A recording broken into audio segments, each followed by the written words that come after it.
नमस्ते गाइस। देखते हैं यहाँ पे हम आईपीओस के बारे में। अब आईपीओ में भी कई लोग इन्वेस्टमेंट करते हैं, बट आईपीओ में स्कैम आईपीओ कैसा है। आईपीओ में मोस्ट ऑफ नुकसान भी होते हैं लोगों के, जैसे आज दो आईपीओ लगे हुए हैं, उन्हीं के बारे में मैं डिस्कस करना चाहता हूँ। साथ ही साथ आपको बताऊंगा कि आईपीओ में स्कैम किस तरीके से होता है, आईपीओ में मोस्ट ऑफ द लोग ट्रैप कैसे होते हैं। और आईपीओ में सबसे इम्पोर्टेंट चीज़ ये है कि लोग क्या देख के बाय करते हैं, सेल करते हैं, क्या मतलब किस तरीके से बिडिंग लगाते हैं। अब देखो यहाँ पे जनरली क्या होता है कि जो ब्रोकरेज हाउसेस होते हैं वो पहली बिडिंग लगा के रखते हैं, यानी कि वो बोले हुए यहाँ पे हम इस आईपीओ के बारे में देखने वाले हैं, एमवी इलेक्ट्रो सिस्टम जो दिया हुआ है ना, उसके यहाँ पे तीन मतलब रिव्यू आए हैं अप्लाई करने के लिए। ठीक है। ऐसे कई अप्लाई करने के लिए आते रहते हैं। देखिए यहाँ बहुत सारे हो गए, जैसे ये लास्ट एक टर्टलमेंट वाला आपको दिख रहा होगा, लास्ट इसमें भी अप्लाई करने बोला है। तो इन्होंने अप्लाई करने बोला है, इसका मतलब मोस्ट ऑफ द लोग क्या करते हैं, यहाँ अप्लाई कर देते हैं। बट आप अगर थोड़ा सा इनका ट्रैक देखोगे, ये आईपीओ ट्रैकर है, आप चाहे तो इस वेबसाइट पे जाके विजिट कर सकते हो चित्तौड़गढ़ पे, और थोड़ा सा पढ़ के समझ के ही इन्वेस्ट करिए, बाकी और कुछ नहीं है। देखो टर्टलमेंट का आईपीओ जो था खुला ही 10% नीचे था, देखो 10% माइनस में खुला था आईपीओ के दिन ही। और अभी भी 21% माइनस में, मतलब जिसने भी इन्वेस्टमेंट किया है वो अभी भी रो रहा होगा, राइट। यहाँ पे देखिए मोस्ट ऑफ द आईपीओ अभी 43% क्रैक हुआ है। ये मजाक नहीं है। 43% क्रैक होना मतलब आईपीओ का डेटा चेक नहीं किया गया, सेबी ने कैसे इसको अप्रूव किया, मोस्ट ऑफ चीज़ें होती है जो हमें पता नहीं होती, इसलिए ये थोड़ी सी चीज़ें ध्यान में रखना जरूरी है। 30% ही आईपीओ क्रैक हुआ है, मतलब मोस्ट ऑफ चीज़ें ठीक है। अभी लास्ट एक आईपीओ अच्छा गया था, इंडो एमआईएम, हमने ये रिकमेंड भी किया था फ्री वाले ग्रुप में भी, आपको ग्रुप की लिंक डिस्क्रिप्शन में मिलेंगी तो आप देख लीजिए। ठीक है। तो यहाँ पे ये आईपीओ का फंडामेंटल और टेक्निकल काफ़ी, मतलब फंडामेंटल काफ़ी अच्छा था, तो इसी वजह से इसको हमने रिकमेंड किए थे। अब इस इन इन आईपीओ में से हमें जो आईपीओ है, अभी जो आज का आईपीओ है, इसमें से हमें क्या सीखना है, इसे पूरा प्रॉपरली देखिए समझिए, ताकि आप नेक्स्ट टाइम आईपीओ लगाएंगे तो आपको क्या क्या चीज़ें देखना ज़रूरी है, और उस हिसाब से आप आईपीओ में इन्वेस्टमेंट करिए। तो देखिए मैं यहाँ जाता हूँ, आईपीओ की डेट आज की लास्ट डेट है, ठीक है, पहले से समझ लीजिए। 425 की प्राइस है, मार्केट कैप इसका दिया हुआ है, ठीक है। उसके बाद में ज़्यादा बड़ा मार्केट कैप नहीं है, 1100 समथिंग का ही है, ठीक है। लॉट साइज़ आपको कितना रहेगा ये सब दिया है यहाँ पे, ये तो कॉमन चीज़ें हैं जो आपको बखूबी पता ही है। टोटल इशू साइज़ जो है वो 290 करोड़ का ही है, ठीक है। फ्रेश इशू जो रहेगा वो 290 करोड़ का ही है, मतलब मार्केट में फ्रेश आईपीओ आ रहा है, कोई ओएफएस वगैरह नहीं है, ठीक है। उसके बाद में टेंटेटिव टाइम टेबल आपको दिया हुआ है, ठीक है। मैं आपको बहुत इंपॉर्टेंट चीज़ पढ़ाने वाला हूँ, वो चीज़ें आप ध्यान में रखिए जब लोग आईपीओ में, हमने मोस्ट ऑफ द आईपीओ में ऐसी चीज़ें बताई है, जैसे एलआईसी का आईपीओ गया था, हुंडई का आईपीओ गया था, पेटीएम का भी आईपीओ गया था, तो हमने ऐसे टाइम पे ही लोगों को अलर्ट किए, बाकी हम ऐसे अलर्ट नहीं करते, ठीक है। देखते फिर इस आईपीओ का क्या होता है। अब देखो ये तो आपको पता ही है, मिनिमम लॉट वगैरह वगैरह वगैरह, मैं उसमें नहीं जाऊँगा, ठीक है।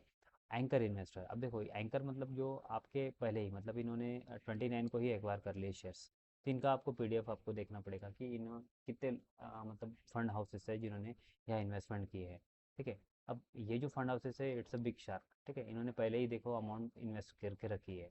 ज़्यादा ज़्यादा फंड हाउसेस भी नहीं है, 14 फंड हाउसेस है ओनली जिन्होंने यहाँ इन्वेस्टमेंट किया है। कोटक है उसमें से, ठीक है, कोटक है, ये क्या है उसके बाद में, और 361, मतलब कुछ खास मतलब तो नहीं है कुछ, नामी मतलब जो फेमस डी आईज है और एफ आईज है वो यहाँ नहीं है, ठीक है, पहली चीज़ तो, ठीक है। तो एंकर में कोई मुझे इंटरेस्टेड नहीं लगा ये। उसके बाद में आप कंपनी क्या करती है ये आपको यहाँ दिया रहेगा, मतलब कि ऑब्वियसली इलेक्ट्रो सिस्टम का आईपीओ है, तो ऑब्वियसली इलेक्ट्रो पार्ट्स और चीज़ें बनाने के लिए जो चीज़ें होती है, मतलब जो इलेक्ट्रो मैकेनिकल जो जैसे यहाँ पे देखिए उसने लिखा है कि locomotive and switch gear panel वगैरह वगैरह ये बनाने का काम करती है रेलवे कोचेस के लिए वगैरह वगैरह। अब यहाँ पे इंपॉर्टेंट चीज़ें क्या है, पहले ये समझ लीजिए कि कंपनी का असेट जो है वो तो ठीक है बढ़ रहा है, इनकम जो है वो स्लाइटली कम हो गई है। देखो इनकम यहाँ से यहाँ और 2026 में कम हुई है। उसके बाद में प्रॉफिट तो कंपनी को ढंग का हुआ ही नहीं है, और ऊपर से 2026 में लॉस हुआ है, और लॉस के बेस पे कंपनी आईपीओ में शेयर बेचने आई है, और पता नहीं लोग कैसे इसमें इन्वेस्टमेंट करने वाले हैं। उसके बाद में यहाँ पे ईबिटा देखिए, ईबिटा में तो कोई ग्रोथ ही नहीं है, वो तो ऑलरेडी निगेटिव है। नेटवर्थ कोई काम की नहीं फिलहाल, रिजर्व सरप्लस ठीक है, वो भी कोई इशू नहीं है। डेप जो है वो डबल हो चुका है यहाँ पे, यानी डेप डबल हो चुका है, ईबिटा माइनस में जा चुका है, प्रॉफिट है नहीं कंपनी को। उसके बाद में अगर आप देखते हो तो इसी से रिलेटेड जो कंपनी है इसके पहले लिस्ट हुई है, ये भी ध्यान में रखना जरूरी है कि इसके पहले इनका क्या हुआ है। मतलब ये जो आईपीओ इसके पहले लगे होंगे इन्वेस्ट मतलब हुए हैं, तो इनका हुआ क्या है। देखो लिस्टिंग के दिन ही ये माइनस में गए थे, लिस्टिंग डे में 8% 8 पॉइंट मतलब लगभग जो भी है 9-10% ये गया भी होगा और माइनस में भी गया होगा। ये लगभग 1% रिटर्न देके गया, 1% कोई मतलब का नहीं है। और ये 5% माइनस में गया है, मतलब इससे रिलेटेड जितने भी आईपीओ थे वो माइनस में गए हैं। तो ये एक प्लस पॉइंट है आपके लिए, ये देखना जरूरी है। नेक्स्ट टाइम आप आईपीओ जब भी लगाओ ना, तो मैं चाहता हूँ कि ये सब चीज़ें आप देखिए समझिए। अब सबसे इंपॉर्टेंट इसका की performance indicator R O E return on equity जो है वो 31% माइनस में है। It's the biggest dent. R O C return on capital employed भी देखिए कितना माइनस में है। डेप्थ तो है ठीक है, कोई इशू नहीं। रिटर्न ऑन नेटवर्थ जो है, नेटवर्थ पे भी उनकी इनकम माइनस में है। प्रॉफिट पैड जो है मतलब मार्जिन वो भी माइनस में, बेटा मार्जिन ऑल्सो इन माइनस में है। मतलब ये सब चीज़ें। और book price to book value तो बहुत ही महंगी है, मतलब वैल्यूशन जो है शेयर के महंगे है। प्लस कंपनी का फंडामेंटल टोटल खोखला है, यानी किडनी लीवर सब मतलब डैमेज दिख रहे हैं। उसके बाद में ईपीएस अगर देखोगे तो निगेटिव है, पोस्ट अभी भी निगेटिव है, आईपीओ आने के बाद भी निगेटिव रहेगा। पी जो है अभी बहुत ज़्यादा हाई है, वो भी माइनस में है और बाद में भी माइनस में ही रहेगा। Nothing will be change. अब सबसे इंपॉर्टेंट चीज़ें ये भी देखनी होती है कि प्रमोटर क्या कर रहा है। प्री आईपीओ से पहले प्रमोटर के पास कितने शेयर्स थे, लगभग 76 और ये समथिंग कुछ परसेंटेज दिए हुए हैं, यानी अदर्स के पास है। यानी प्रमोटर होल्डिंग आप चेक करिए। प्रमोटर होल्डिंग को सबसे इंपॉर्टेंट देखना है कि कंपनी के मालक जो है वो 76.92% होल्ड करते हैं। यानी इसका मतलब 100% नहीं है ये, यानी कि ये इसके पहले भी इस शेयर्स को बेच चुके हैं, ठीक है। अब ये फिर से इशू कर रहे हैं, तो इसमें इनका होल्डिंग जो है 57 बचेगा। तो ये बिगेस्ट रिस्क है रिटेलर के लिए, ठीक है। कि मतलब जितना ज़्यादा प्रमोटर होल्डिंग रहेगा उतना बेस्ट होता है, ठीक है। और ये एक मतलब आने वाले टाइम में कुछ गलत भी हो सकता है कंपनियों में, तो इसके लिए फिर बच्चे बहुत ज़्यादा टेंशन में आ जाते हैं। अब यहाँ पे आप देख सकते हो, यहाँ पे अगर देखोगे तो सब्सक्रिप्शन जो है, सबसे पहले देखो रिटेल कूद पड़ा है। रिटेलर का सब्सक्रिप्शन देखिए 13x है ये। 13x मतलब 13 गुना सब्सक्रिप्शन हुआ है यहाँ पे। तो आप इमेजिन कर लीजिए कि यहाँ क्या होने वाला है। रिटेलर को कितनी हाउस, मतलब कितने ज़्यादा ब्लाइंड रिटेलर्स है जो बिना पढ़े लिखे समझे इन्वेस्टमेंट करते हैं। मतलब कुछ देखते हैं और पता नहीं क्या देखते हैं, बराबर है। और यहाँ पे सबसे इम्पोर्टेंट ये तो क्लियर होगा आपको, रिटेलर फर्स्ट यहाँ पे ट्रैप होने जा रहे हैं, ठीक है। उसके बाद में इसका जीएमपी देखिए। जीएमपी पे भरोसा बहुत सारे लोग करते हैं कि जीएमपी देख के इन्वेस्टमेंट करते हैं, बट जीएमपी ये मैनिपुलेटेड होता है, हमेशा ध्यान में रखिए। ये कम ज़्यादा होते रहता है, ये आप देख सकते हो यहाँ से, ठीक है। ये हो सकता है आईपीओ के दिन और कम हो जाए। तो यहाँ पे जीएमपी लगभग 115 दिखा रहा है, ठीक है। तो जीएमपी देख के लोग इन्वेस्टमेंट करते हैं, ये भी थोड़ा सा मतलब मैनिपुलेट होता है, तो थोड़ा सा ध्यान रखिए। मार्केट में मैनिपुलेशन बहुत होते हैं, बट कोई मैनिपुलेशन के बारे में बात नहीं करता, सब लॉलीपॉप जो है वही दिखाते हैं, राइट। और उसी के चक्कर में लोग फिर ट्रैप होते हैं। तो आपको ध्यान में रखना है ये एक पॉइंट, ठीक है। तो होप सो। अब यहाँ पे सबसे इंपॉर्टेंट ये चीज़ क्या है कि कोटा जो है रिटेलर रिजर्वेशन देखिए। क्यूआईबी मतलब क्वालिफाइड इंस्टीट्यूशनल ब्रोकर्स होते हैं, जैसे जो सोफिस्टिकेटेड इन्वेस्टर्स है, इन्वेस्टमेंट बैंकर, फंड हाउसेस, वो लोग हैं, उनको 75% आप अलोकेशन दिए है। उसमें से एंकर जो है 45% है और क्यूआईबी को एक्स जो है वो 30% है। एचएनआई कैटेगरी जो है थोड़े बड़े इन्वेस्टर जो 15% और जो भी है 10 और स्मॉल और मीडियम, यानी बिग और स्मॉल उसमें डिवाइड किए हैं। और सबसे इंपॉर्टेंट क्या है देखिए, रिटेलर को 10% दिया है। मतलब पूरे 100% में से, पूरे 100 में से रिटेलर का पोर्शन खाली 10% है। अब रिटेलर क्या करेगा, इसके लिए कूद कूद के बिडिंग लगाएगा, हर अकाउंट से बिडिंग लगाएगा। और रिटेलर को लगने के चांसेस भी कम रहेंगे, और उसमें लगने के बाद भी रिटेलर को ट्रैप होने के चांसेस ज़्यादा है, क्योंकि 90% होल्डिंग बड़े प्लेयर के हाथ में है। तो अगर ऐसे आईपीओ जब नीचे जाते हैं ना, तो लोअर सर्किट मारते मारते जाते हैं। जैसे पेटीएम हो गया, एलआईसी हुआ था, ठीक है। ऐसे शेयर्स में फिर बहुत ज़्यादा प्रॉब्लम होती है लोगों को, और फिर वो आईपीओ और मार्केट से भरोसा उठ जाता है लोगों का। इसलिए मैं चाहता हूँ कि ये आईपीओ नॉलेज के लिए भी ध्यान में रखिए, और नेक्स्ट टाइम इन्वेस्टमेंट के लिए ध्यान में रखिए कि आपको क्या क्या देखना होता है। होप मैंने आपको क्लियर करने की कोशिश की। ये आज की लास्ट डेट है इस आईपीओ की, और आज ही ये बंद होगा, तो मोस्ट ऑफ लोग इसको अप्लाई करने जाएंगे, तो थोड़ा सा रडार पे रखना। मैं इस आईपीओ के बारे में रिकमेंडेशन तो नहीं दे सकता, क्योंकि यहाँ पे कोई ढंग नहीं है, ठीक है ना। फंडामेंटली स्ट्रांग है और ना ही कंपनी का कुछ।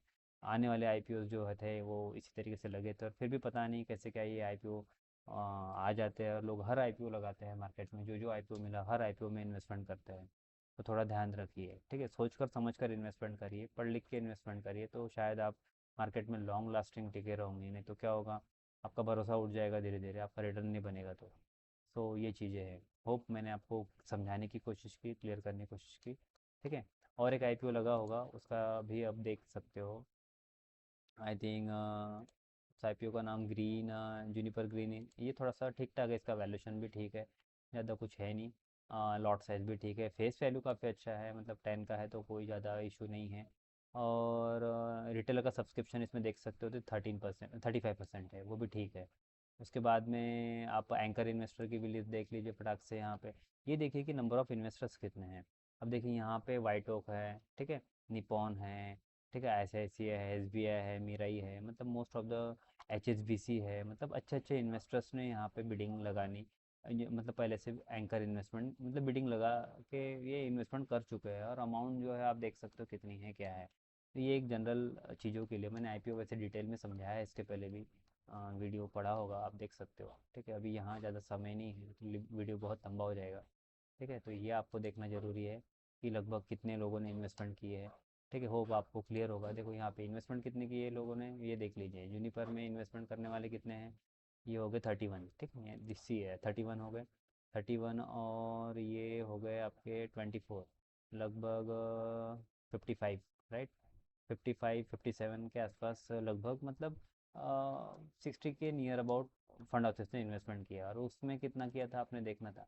ठीक है, 5 6 7 8 10 भी नहीं थे प्रॉपरली, या जो भी है ना, इससे आधे भी इन्वेस्टमेंट वहाँ नहीं है एंकरों की। तो ये एक ध्यान में रखना है, क्योंकि बड़े प्लेयर को 90% दिया है उस आईपीओ में।